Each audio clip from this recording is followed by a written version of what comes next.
Hello, welcome to Interesting Infinity. I'm Siri here, and today we have a special person who got 99.2% in his ICSC board exams. That's really tough to do, by the way. He's one of the top ranking students in the country as well as the state of Karnataka. Today we have Sagar Venkatesh with us. Welcome, Sagar. Thank you, Sadie. Thank you so much for having me here. Our pleasure. So, our main aim for this podcast is to, inspire the juniors and other aspiring students who are taking up the board exams soon. So, let's start with a very basic question. You many people would have already asked you this, but have you had any distractions or something which troubled you and you um, had to make up your mind very strong and study? Well, there's never an environment where there are no distractions. There are always distractions in your environment. For example, phone. That is a prime example. That is a great distraction. That is a very good distraction. And yeah, I had to make up my mind to not use it at all, and make up my mind to stay away from it and focus on studying and studying only for a continued period of time. And that was one of the distractions, and that's pretty much it. I guess there were no more distractions as such, I'd say. That's that you have to be strong to do all that. I mean, um, with social media and everything in your fingertips, Yeah, nowadays, and that too, when you did your ninth and 10th grade, everything was online. So focusing online, listening to the lectures online, it's kind of difficult, right? yeah, So you have to make up your mind in a very, very strong way to not use it at all, or be completely focused. I feel like that's the only way you can achieve what you set your mind to. that's awesome. I mean, not everyone can do that, right? So um, coming to our next question, how was your study pattern? Like the number of hours you put into it, like how did you manage everything? Well, see, here's what I believe. I believe that there is no one set study pattern which is great for everyone. It's different for different people. For example, for me, it was just I like to study in long straight hours. I don't like taking breaks between like small breaks. I don't like that. I like to study at a stretch. That has been more productive for me. But a lot of people like to follow different methods. Like study for an hour, take a 5 minute, 10 minute break, and study for another hour. See, and all you should study. You should choose whichever method works best for you. So me, I a day, like if I didn't have school, I'd say about 5 to 6 hours a day. That's all. Yeah, 5 to 6 hours a day. I'd say. I mean, that's Much. a lot of hours to, just dedicate, to study and to Yeah. learn. That's cool. Yeah, have you heard about Dr. Marty Lobdell by any chance? No, doesn't ring a bell. Okay. Actually gives lectures about how kids study, and he basically deals with the psychology behind studying and all that. Um, he once said that, in one of his lectures, that, a designated study area is very, very essential for one to, excel in his or her studies, because nowadays people study in their dining space, in front of the TV, or sometimes on their bed. And do you believe in that? You have to have a set study space where you can focus and do all the hard work. Yeah, I definitely agree with what he says, because even for me, that is one thing I'm very thankful for to my parents, because they provided me this study space and all these resources that I can study uninterrupted with no other external distractions. So yeah, I believe that a set study space is really important, because you can't. Because if you're changing it constantly, one day you're studying in front of the TV, another day in your bedroom, your mind will just be distracted the entire time because it'll have to adjust to the new environment. You know, so so yeah, I think it's really important and necessary that you have a set study space. Yeah. I mean, that is, you know, that's really, really important what you said, right? Like, Mm. not everybody, like, get the opportunity to study in a set space. For Yeah, example, a kid living in a hostel or a PG setup, there are multiple people coming in, going out, and you won't actually get that private study space, right? And yeah. most of the times, what I have seen is kids have their study space in their bedroom, right in front of their bed, right? So every time you go sit in front of the book, your bed starts calling you, like, come sleep.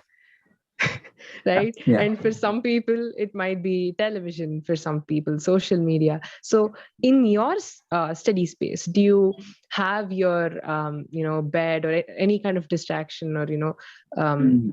thing near you, I mean, in your visible space? No, no. Here, there's no bed here. I don't sleep here. This area is just for studying mainly. And of course, I have my sister computer here, phone, everything. That's all nearby. But that's it. That's pretty much it. There's, as far as I can, there's no more distractions here. That's pretty awesome, right? You get your own space to Mm. perfectly do everything without any distractions.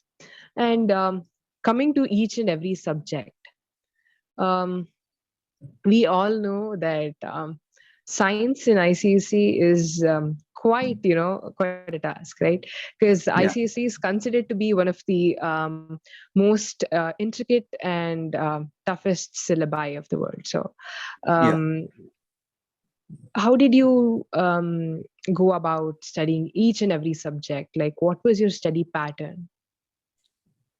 No, for me, my study pattern, like which subject I studied first, it honestly there was no pattern for me as such. Like I studied this subject first and this subject. I studied only depending on the exam timetable, whichever exam came first. But I think that the sciences they were a task. They were quite a task for sure.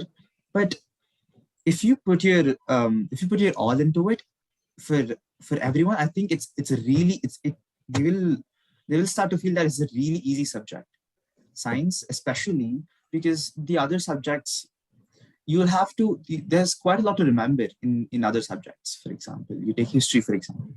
um, there's quite a lot to remember, and geography as well, there's quite a lot to remember. But when you come to sciences, it's more of understanding. So once you've understood the concept, there's not really much of remembering to it. I mean, sure, there's a bit of remembering everywhere, Yeah. obviously. But with sciences, once you've understood the subject really well, I feel like you don't need to put that much more effort into remembering everything, because once you've understood it, then you can write the answers on your own, for example. Yeah. So yeah, um I feel like I put more time into studying the other subjects. I put more time into studying history, English literature, Merchant of Venice, all those yeah. subjects, and not that much into sciences comparatively.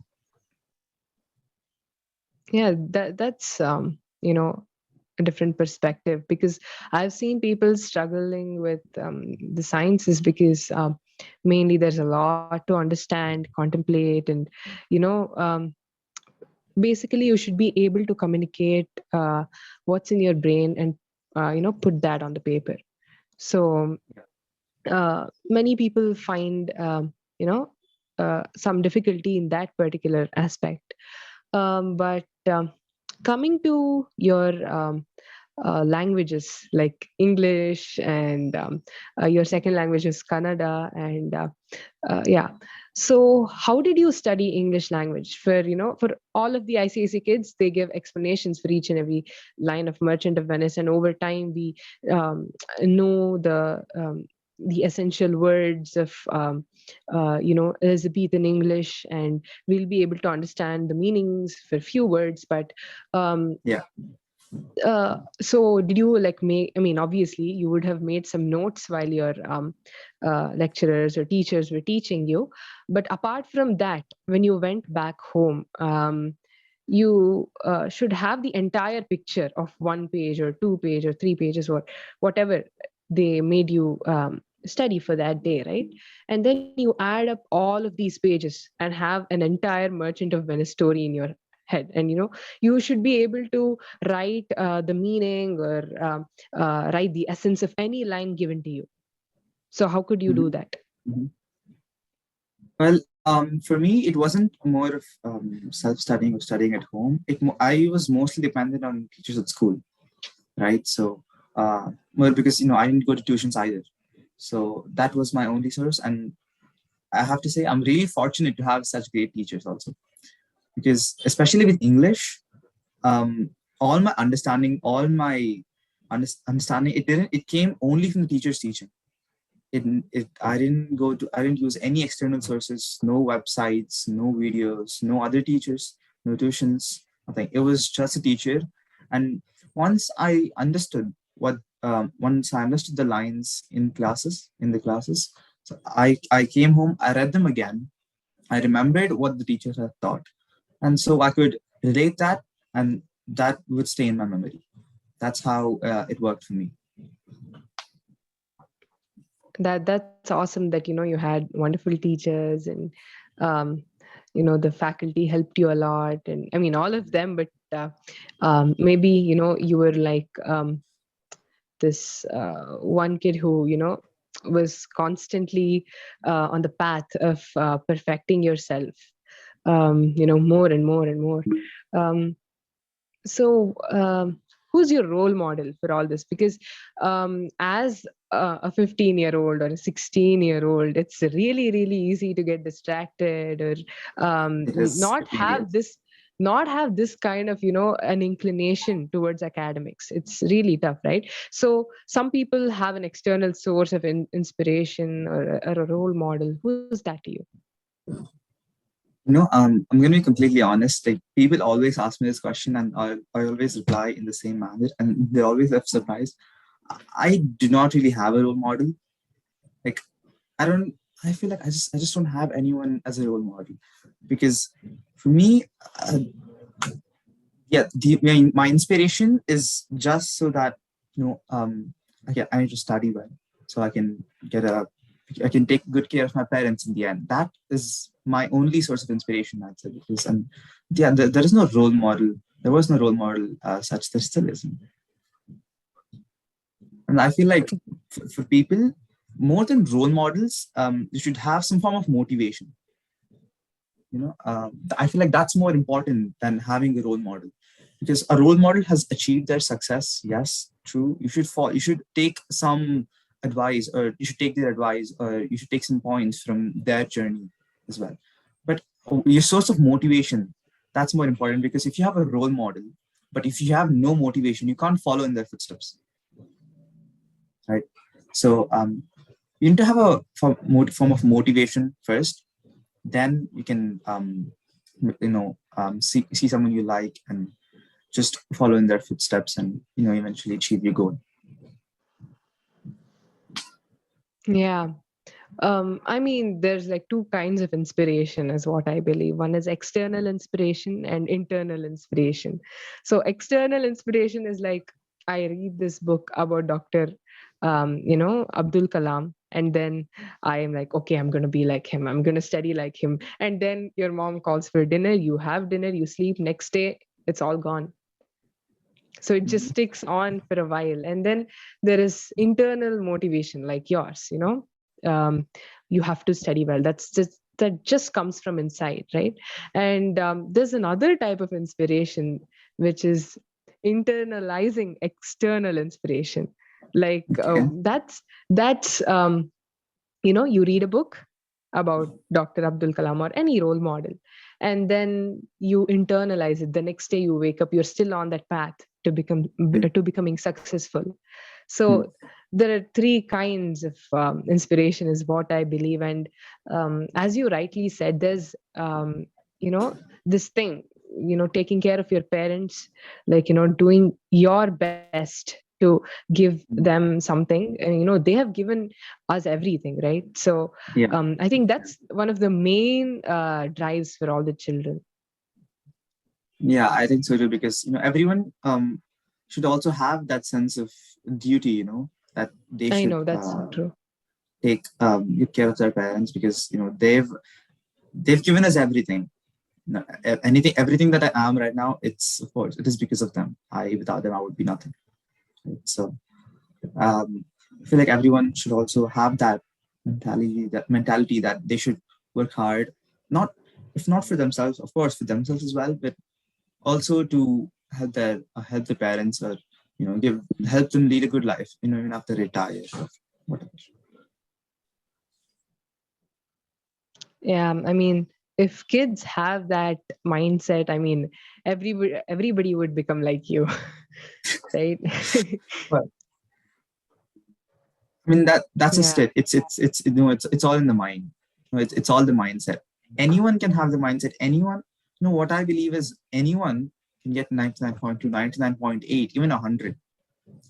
Anyone on this planet can do that if they have the motivation, the mindset, the inspiration, and the right resources, the right guidance, right mentality. If they have all these, I'm 100% sure that anyone can perform really well in exams or wherever. It's not only exams; it's also the other aspects of life. Every aspect of life, to have proper guidance, proper mentality, proper inspiration, then you'll excel in that aspect, I'm sure. I mean, that is something that every person listening to this should take away, right? Hmm. What you said was really, really, apt. um Coming to your after success party, like how did you how did you take the marks, like 99.2? How was your reaction when you first saw your results, or before you saw the results, you were opening your system to enter in your details, and how was that? No, I have to say, the 10 minutes before the result came, that was filled with anxiety, because sure, to some extent, how you performed, but there's also that thing where you're not sure and you just want to see the results. But after I saw the results, I have to be honest here, I was a bit disappointed. Okay, I wow. honestly I was disappointed, because I felt that I could have done much better, because the highest in the country is 99.8. I feel like if I had put just a little bit more effort in the right places, I could have achieved that much as well. So yeah, I was a bit disappointed, but overall, it's still a great score. So I was overall pretty happy. Okay, that was mixed feelings. Like, our listeners would definitely, need some time to process that. I mean, yeah, your parents would definitely be really, really happy for your score, and even your teachers and your, friends, peers, and Yeah, well, the so. funny thing about my parents is that once they saw the marks, and the first thing they said was, "Where did that 0.8% go?" Oh my God. Okay. Yeah, the first thing they said was, "Where did that 0.8% go?" So yeah, I mean, I guess that also helped me in a way that all this time my parents have had this mentality, just by not just looking at the marks, but also saying, "Where did that remaining marks go?" You know, why didn't you get that? Because you didn't study well, or because you weren't focusing in class, or because you didn't solve many questions. Yeah, that mentality also helped me reach where I am, I guess. I mean, definitely that would have helped because, you know, you should always look at, especially in marks, but not in everything, in things that you can perfect yourself. You should always see what you don't have, what's Always see not in where your you're skill set. lacking. Yeah. Yeah, what you don't have in your skill set, or where you could improve. I mean, in that, your parents have done a great job. Yeah, I'm very thankful to them for that. Yeah. So from your first semester to second semester, what was the point? The decimal difference. Well, my first semester it was the same 99.2. That was my marks in the first semester. So in the second semester, I think it would have been the same because ICSE they don't give results based on semesters; they just give the overall result. So the overall result was 99.2 as well. So I think even in the second semester, I got 99.2. I think. Yeah. Yeah. Okay. That makes sense, right? Yeah. Mm. Um, if you have to tell something to your juniors or to people listening, what do you want to say? Mm, Well, just it's just that you know push yourself, push yourself hard because sure you might think, oh, this is irrelevant, or it's still 10th grade, or it's still ninth grade, still eighth grade, but it'll eventually catch up to you because what I've experienced was that seventh, eighth, ninth, these were the years where your basics were being built up. And I've seen a lot of people who didn't pay attention seventh, eighth, and ninth and suffered in 10th because their basics weren't as good. So build up your basics really well and try to push yourself. Don't just stay in your comfort zone. Go out of your comfort zone. That I feel is the key to success. Going out of your comfort zone and making that your comfort zone and moving out of that as well. You know, so you've got to constantly keep trying to best yourself and do not keep the goal as someone else. For example, I'm just going to take exams as an example. So don't keep target, let's say, as, oh, he did really well, he scored really well, he got 99%. Oh, I want to score as much as him. Do not keep that as a target. Keep your target as the maximum marks possible. Keep 100 as your target, because you will aim for that target. You might reach it or you might fall short of it, but if you do not aim for it, I don't think you can reach it if you aim for something lower, you know so don't aim for something below it. Aim for the best possible score or best possible result. And that combined with, you have to have the mentality to not give up, not be distracted, and get off social media first off, because the huge form of distraction. So if you do all that, I can assure you, you will perform really well in anything you try. Not just exams, anything you try, you perform really well. That's some really, really, important, and that's something that everyone should follow to, reach their Yeah, dreams or goals. Um, uh, it's definitely something, that they should think about. It's yeah. something that people should ponder on. So, yeah, I have one last question for you. Um, do you have something planned, like, you want to do something in the future, or any career plans, or you're still thinking about it? I honestly have no idea what to do in the future. I'm currently preparing to write GE, but beyond that, I have no idea. I'm not really decided on what to do as a career. I mean, it'll be something in the field of computers, physics, definitely. But beyond that, nothing. I've not decided on anything else yet. I'll have to see. I still have a year and a half, I'd say, before I have to decide. So I'll just see what each subject has to offer, and then decide. That's cool. Computers and physics. That's really nice. We wish you all the very best. Whatever you want to do in the future, may you succeed in it, and excel as always. So thank you so much for coming, Sagar, and spending your valuable time with us. And for everyone listening, this is Sagar again, and this is Siri signing off from your podcast, Interesting Infinity. Follow us on Instagram at Interesting Infinity. Thank you so much for listening. Bye.